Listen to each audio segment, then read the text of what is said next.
गिरामी वक़ार नौजवान को ये चाहिए कि हुजूर सल्लल्लाहु ताला अलैहि वसल्लम के अखलाक पर अगर वो चलना चाहे तो मेरे नबी से पूछे, आका सबसे ज्यादा बरकत कौन से निकाह में है?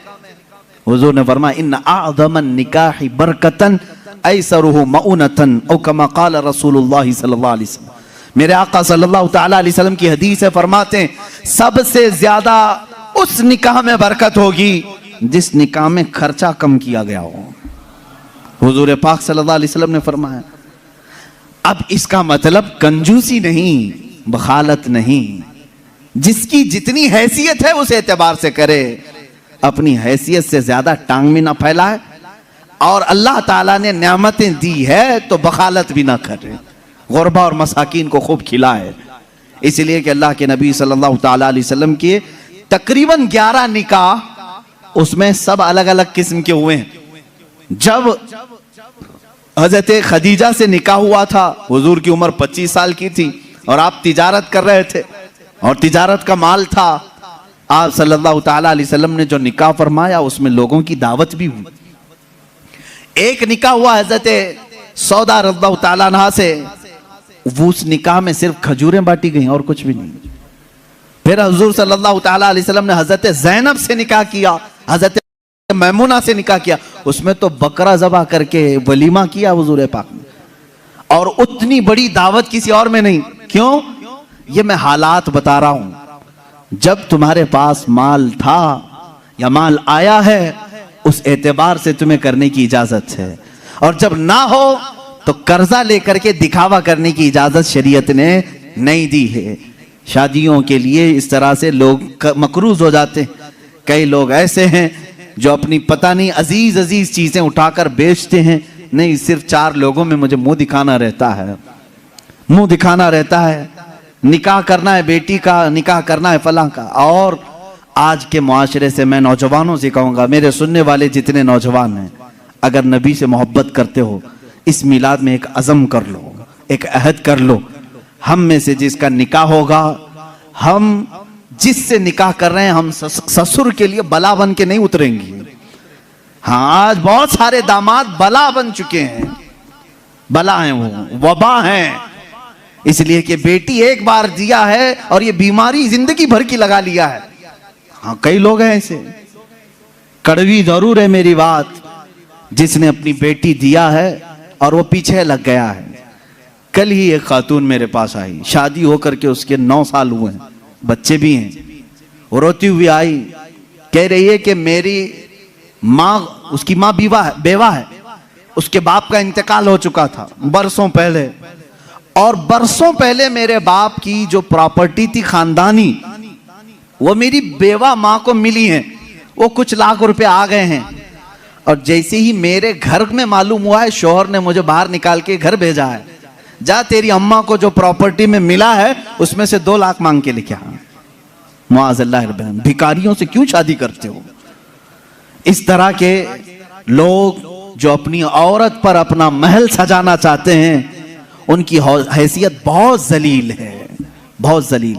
मैं आपको बताऊं, तुम बर्बाद होना चाहते हो, जिसकी ख्वाहिश है वो मुझसे पूछ ले, मैं बता दूंगा।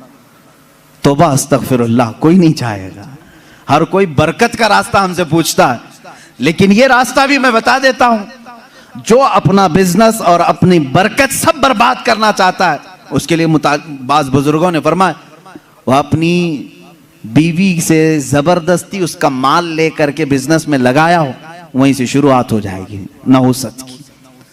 उसके दिल को तोड़कर जो माल ले जाकर के लगाओगे तो फिर वहां से, हाँ, बखुशी देना और बात है, पसंदीदगी के साथ देना और बात है। बहुत सारे लोग शादियों के बाद अपनी बीवियों पर दबाव डाल करके उनका सारा जेवर उठाकर ले जाकर रख देते हैं और उस पर तिजारत करने की कोशिश करते हैं। कहां की बरकत? किसी का दिल रो रहा है और तुम अपनी दुकान सजाने जा रहे हो। तुम्हें तो शादी इसलिए करने का हुक्म हुआ था, एक कमजोर मखलूक तेरे निकाह में आ रही है, तू कमा और उसे खिला। यहां उल्टा हो गया, उसी से तू कमाना चाह रहा है, ये उल्टा नहीं हो गया? बहुत सारे लोग ये इंतजार में रहते हैं शादी होगी तो अभी मांगना क्या क्या है, कार मांगे कि बाइक मांगे और क्या क्या चीजें मांगे। उन भिखारियों से मैं कहता हूं कटोरा लो और गली गली घूमो, हर जगह जाओ, 1 साल में बहुत कुछ मिल जाएगा। और अगर तुम्हें शर्म आती है तो मेरे अजीजों, एक खातून से और उसके बाप से इस तरह के मुतालबे हरगिज ना करो। हाँ, मांगने के तरीके भी अलग अलग हैं। पहले खुलकर मांगते थे, बोलते थे ये चाहिए, लिस्ट आती थी, सारी लिस्ट आती है खातून के घर में, ससुराल।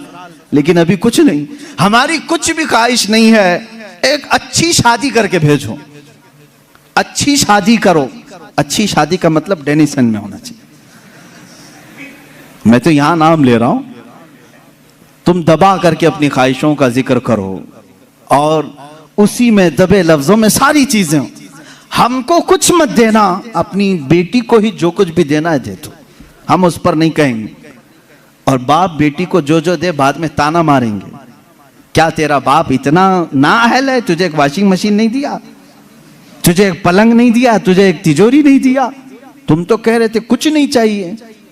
अजीजा ने गिरामी, ये भी तरीका भीख मांगने का ही है। भीख मांग, ये जहेज की लानतों को खत्म करो। जो वो अपनी खुशी से ले आए वो उसका माल है, तुम्हारा नहीं।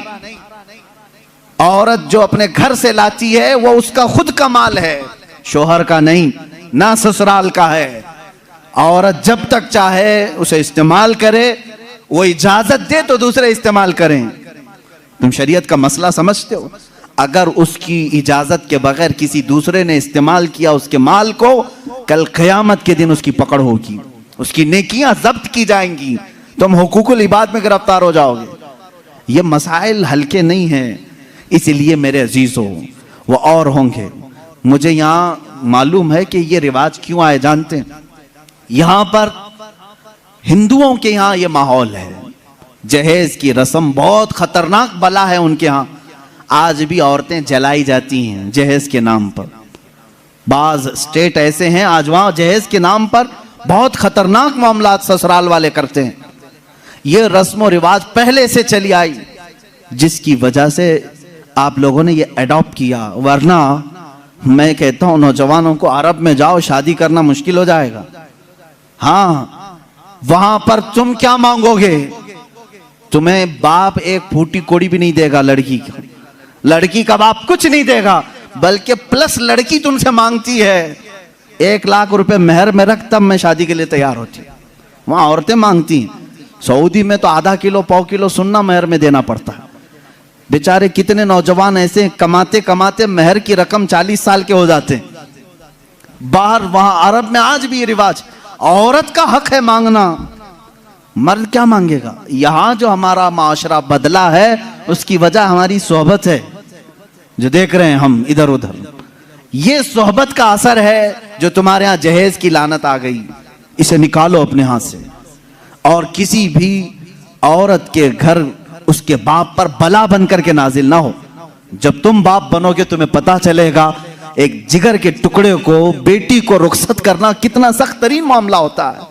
मेरे अजीजों, जिन बच्चियों को हम अपने गोदों में पाले होते हैं, उन्हें बड़ी किए होते हैं, उन्हें पढ़ाए होते हैं, खिलाए होते हैं, हर ईद बकरीद पर उन्हें पहनाए होते हैं, इन नन्ही सी कलियों को जब बाप रुखसत करता है तो उसका कलेजा टूट जाता है। फिर तुम जानते नहीं, उसके घर से पूरी की पूरी जात लेकर के आ रहे हो, फिर उस पर प्लस तुम्हें और माल भी